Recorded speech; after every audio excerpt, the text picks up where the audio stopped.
I agree with the point. Centre has a strong leadership. But in Kerala, the groupism in BJP is widely discussed all over the state. The candidate of Kazhakkottam also said earlier that there is also some problems in the party. In a democratic institution, BJP has a strong democratic fundamentals. You said BJP was formed in 1980. Earlier in 1952, we formulated is a reincarnation of Bharatiya Jansangh. It has a very strong tradition of democracy. A small person from a very humble background, from selling tea on a railway station, can in the ecosystem of Bharatiya Janata Party can rise to become the Prime Minister of India. Amit Shah has also very humble beginning. Nitin Gadkari ji was just going for wall writing. Some people are working in the ABVP have told that he had been writing on the wall with his own hands. So he told me once that my handwriting was not very good. So I was not even allowed to write on the walls. I used to mix the ink for those who had a good handwriting to write. From that humble beginning, even Nadda ji has a very small beginning.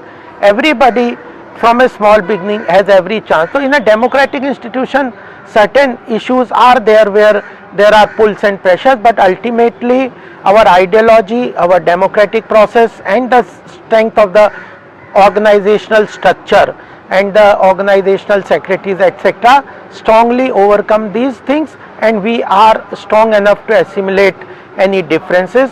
They are at times because of some personal interest or electoral politics. Some people have not got ticket or some have some other issues, local issues, they come up, but central leadership is very active. Every central leader has come and we are looking into, I have been also looking into these matters. Why the party is failing to notice this discrepancy?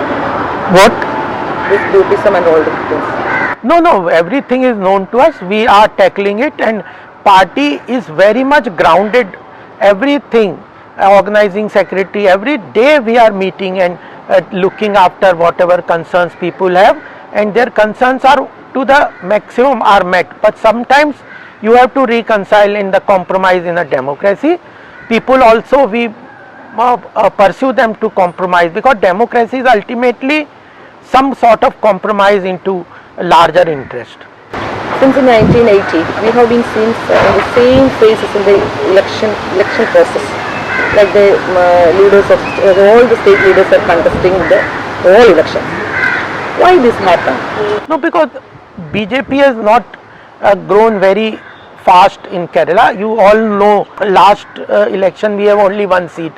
So we need to groom more national state leaders, and therefore our senior leaders are also contesting, because there are 140 seats.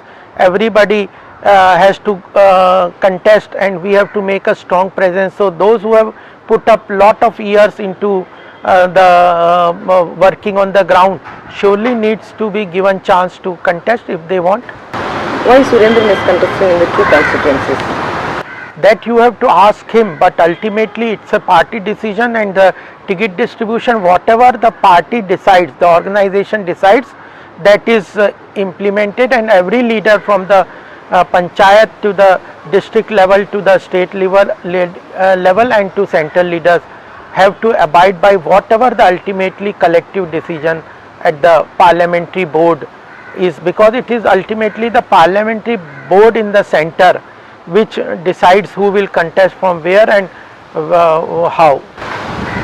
Are you confident that BJP will take how many seats in Kerala? I have not got into that number game, because last year we have started with a very low account, and though we had 17% vote share in the Kerala election, and IUML has only I think 22% vote share, and they have got this 20 seats almost.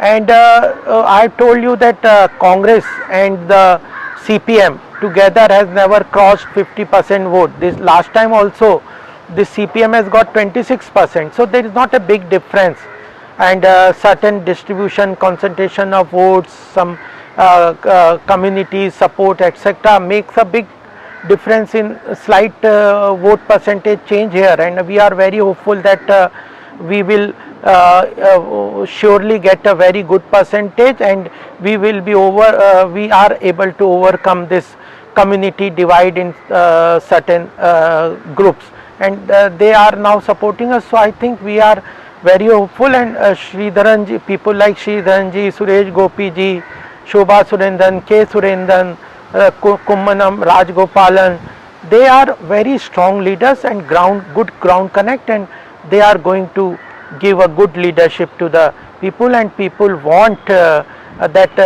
strongly committed selfless workers should represent them in the assembly, and not corrupt people like Pinaravi Vijayan, whose chief ministers himself, his office, speaker, his secretaries, etc., are now involved into gold scam, and then not only gold scam, Hawala scam is there, Masala bond scam is there, the finance Thomas Isaac, the finance minister, his own name is there in the Kerala development board.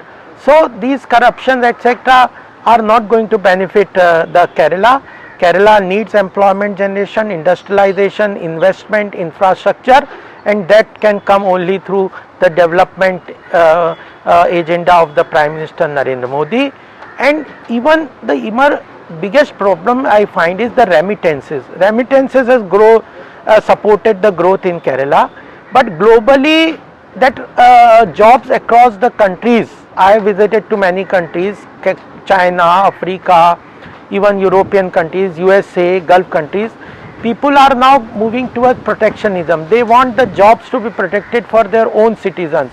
In this pandemic, in 1 year, 5.5 lakh non-resident Keralites have returned. They have to come back to they have no employment. So women folk are very much worried. They don't want to live their sons, sisters, brothers, father, mothers to stay away from their house and work for work, and that is also being drying up.